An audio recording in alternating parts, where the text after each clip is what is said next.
Top quality और consistent performance के लिए सिर्फ सिल्वर पंप्स। टॉप क्वालिटी और कंसिस्टेंट परफॉर्मेंस के लिए सिर्फ सिल्वर पंप्स, नाम याद रखना। क्या कर रहे हैं? जितने एक्यूज थे हम सब ने उसको चार्जेस को डिनाई किया।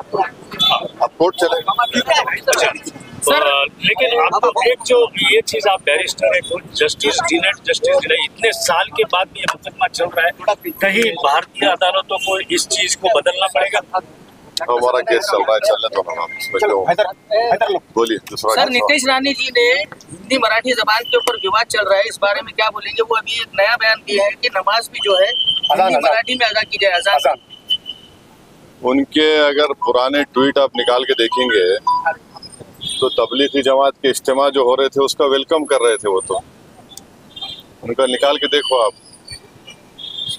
ऐसा। और सर, इसके अलावा संजय किरड़कर ने जो बयान संजय किरड़कर ने बयान दिए हैं आज, खुल्लाबाद का जो नाम है रत्नापुर रखना चाहिए, ऐसा कहा है। ऐसा है, देखिए महाराष्ट्र में किसान परेशान है, किसानों की खुदकुशी बंद नहीं हो रही, रोजगार सरकार दे नहीं पा रही है।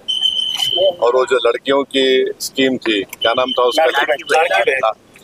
उसका क्या हो रहा उसका पता नहीं। कुरैश बिरादरी के लोग स्ट्राइक पर हैं क्योंकि गौरक्षक उन पर जुल्म कर रहे हैं और उनकी गाड़ियों को कॉन्फिस्केट किया जा रहा है, उनका लाइसेंस नहीं दिया जा रहा है, स्लॉटर हाउस नहीं खोला जा रहा है। इतना पब्लिक के इशूज हैं, उस पर बात ही नहीं कर रहे। ये जो जिम्मेदारियां उनकी है गवर्नेंस से, उससे बचने के लिए ये सब डाइवर्जनरी टैक्टिक्स है। नाम बदलने से क्या लोग भूल जाएंगे क्या? कश्मीर के गवर्नर ने बोला है कि सुरक्षा में चूक हुई थी पहलगाम मामले में, उन्होंने जिम्मेदारी स्वीकारी है। जिम्मेदारी स्वीकारी है तो उनको अपना इस्तीफा देना चाहिए। भाई 26 हमारे भारत के नागरिक को मजहब उनका पूछ कर, क्योंकि उनका ताल्लुक हिंदू धर्म से था, उनको सर पे गोली मारी गई उनके परिवार के सामने। तो अगर उनको इतनी तकलीफ है गवर्नर साहब को, तो वो अपना रिजाइन करे ना। और हम मोदी सरकार से पूछना चाहेंगे कि पहलगाम का जिम्मेदार कौन है, इसका अकाउंटेबिलिटी किस पर आती है? कैसा वो आतंकवादी वहां पर गए उस मेडोज में और जाकर वहां पर कोई पुलिस की सुरक्षा नहीं। तो ये सब सवालात हैं जो हम आने वाले पार्लियामेंट सेशन में सरकार से पूछेंगे। मगर जहां तक गवर्नर साहब ने जो बात कही है तो उनको रिजाइन करना चाहिए। भाई 26 लोगों का धर्म पूछकर गोली मारी गई और आप सिर्फ अल्फाज से बोल रहे हैं मैं जिम्मेदार हूँ। तो अंग्रेजी में कहावत है talk is cheap, you walk the talk. आप जो बोल रहे करो फिर। अब उनका टेन्योर खत्म हो गया, उनको अभी एक्सटेंशन मिलेगा नहीं मालूम, मगर आप अब बोल रहे हैं।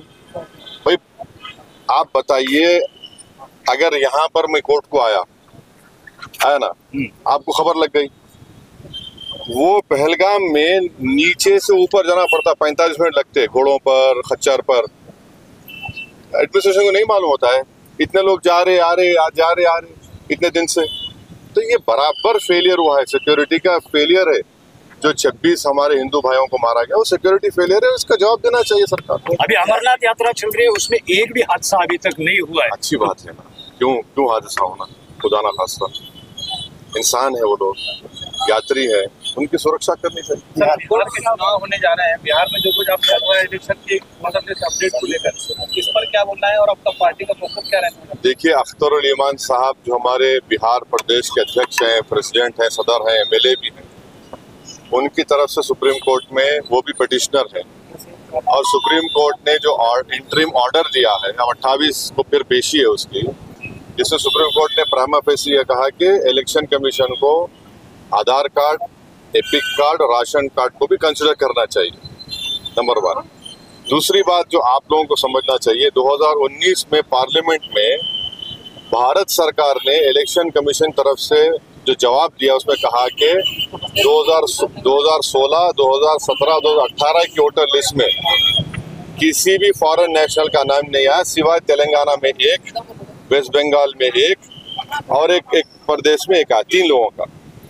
चौथी बात यह है कि अगर ये मीडिया में जो फैलाया जा रहा है के सोर्सेस से मालूम हुआ कि वहाँ पर म्यांमार के, नेपाल के, बांग्लादेशी लोग आ रहे। तो हम ECI से बड़ी हम्बली रिक्वेस्ट करेंगे कि आप उन BLOs का नंबर दो हमको। हमारे पार्टी के लोग जाकर उन BLOs से पूछेंगे कहाँ पर आपको दिखा है बांग्लादेशी, कहाँ पर आपको नेपाली दिखा, कहाँ पर आपको म्यांमार का दिखा। हम BLO को जब मिल के उसको बताएंगे, वहाँ के लोगों को पूछेंगे। और आखिरी बात यह है कि बिहार में ख़ास तौर से सीमांचल का जो इलाका है, वहाँ पे जितने नौजवान हैं, मिसाल के तौर पर उसके 60-70% नौजवान या तो मुंबई में है, हैदराबाद में है, दिल्ली में है, या पंजाब के खेतों में काम कर रहे हैं, या केरल के खेतों में काम कर रहे हैं। है ही नहीं वहाँ पर, कैसा होगा उनका। और फिर इलेक्शन कमीशन ने बोला कि 2003 वोटर लिस्ट पे जिसका नाम आ गया उनका नाम नहीं आएगा, उनका नाम नहीं आएगा। चलिए, सो ये बात समझ में आ गई। मगर ये बताइए कि जिसका नाम नहीं आया उसको बोल रहे बर्थ सर्टिफिकेट। तो बिहार सरकार का जो रजिस्ट्रेशन ऑफ बर्थ सर्टिफिकेट है 2004 का, 2005 का, एक 13% 2004 का, 2005 का 16% है, 16% खरीदे। कहाँ से लाएंगे बर्थ सर्टिफिकेट? फिर बोले 10th का सर्टिफिकेट लगाओ। कितने लोग 10th पास करते भाई बिहार में? कितने लोगों के पास पासपोर्ट है? तो ये प्रैक्टिकल डिफिकल्ट है। हम SIR कराइए, आप उसका टाइम दीजिए। ये जो 1 महीने में आप करना चाह रहे ना कि 25 जुलाई तक जिसका नाम आ गया, जो दे दिया फॉर्म, और जो डॉक्यूमेंट नहीं है, डॉक्यूमेंट वो कहाँ से लाएंगे इतनी जल्दी लोग? इसके पीछे से हार का डर तो शामिल है कि अगर बीजेपी सवाल हार जीत का नहीं है। सवाल ये है कि वोट डालेंगे तो कोई हारेगा, कोई जीतेगा ना।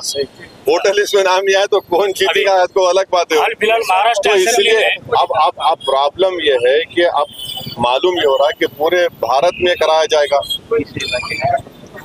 अभी महाराष्ट्र के असेंबली में परसों एक बहस हुई, उसमें यह बताया गया कि जो मस्जिद या मंदिरों के ऊपर साउंड सिस्टम लगी होती है, या जहाँ पे भी साउंड डिसेबिलिटी की जो लिमिट है, उसमें जब एक स्टडी के आधार पर कहा गया है कि उसमें एम्बियंस जो है वो ज्यादा आता है, इसीलिए जो मेन साउंड है उसका साउंड ज्यादा दिखाता है। जो आए दिन एक समुदाय के खिलाफ बोला जाता है। नहीं, उसमें सुनो, अरे सही है, ये सवाल हो गया ना।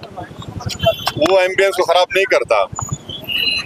ये कुरैश बरादरी के लोग भैंस को लेके जा रहे हैं, भैंस प्रोहिबिटेड नहीं है, आप गौरक्षक रोक के मारते हैं, उससे एम्बियंस खराब नहीं होता। लीगली लेकर जा रहे तो बोलते नहीं मोटर व्हीकल एक्ट लगाएंगे, वो नहीं हुआ तो बोलते क्रूरल्टी ऑफ एनिमल लगाएंगे। आप इससे एम्बियंस खराब नहीं हो रहा। आपके प्रायोरिटीज गवर्नेंस के क्या है वो हमको बताओ ना। सिर्फ एक ही समुदाय को आप पीछे पड़ेंगे तो आपका वो प्रायोरिटी है क्या? विकसित भारत आप बोल रहे 2047, उससे ऐसा बनेगा विकसित भारत? ये देखना चाहिए सरकार। के बारे में क्या तैयारी है मजलिस की, क्या मौकूफ है? आने वाले अपने नांदेड़ पूरे महाराष्ट्र में लोकल बॉडीज के चुनाव होने वाले। हाँ, पूरी तैयारी चल रही है। आज भी हमारी मीटिंग हुई है। फिर मैं नांदेड़ कहूँगा, मीटिंग करेंगे, तैयारी चल रही है। वहाँ भी कर रहे हैं।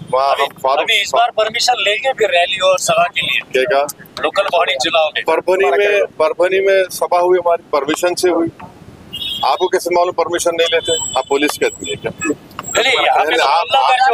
आप पुलिस के आदमी तो नहीं है ना। आप तो सर पब्लिक सेफ्टी गवर्नमेंट ने लाई है और उसके फिर कहा जा रहा है कि नक्सल, अर्बन नक्सल को खत्म करने के लिए इसका मिसयूज हो सकता है। अरे अगर BNSS ऑलरेडी में सब प्रोविजंस है। BNSS जब पार्लियामेंट में पास हो रहा था, मैं अपोजिशन में कोई नहीं था, मैं थे, हम उसके खिलाफ वोट दिए। ये PSA ला रहे आप, तो BNSS जो अमित शाह लेके वो काफी नहीं है क्या?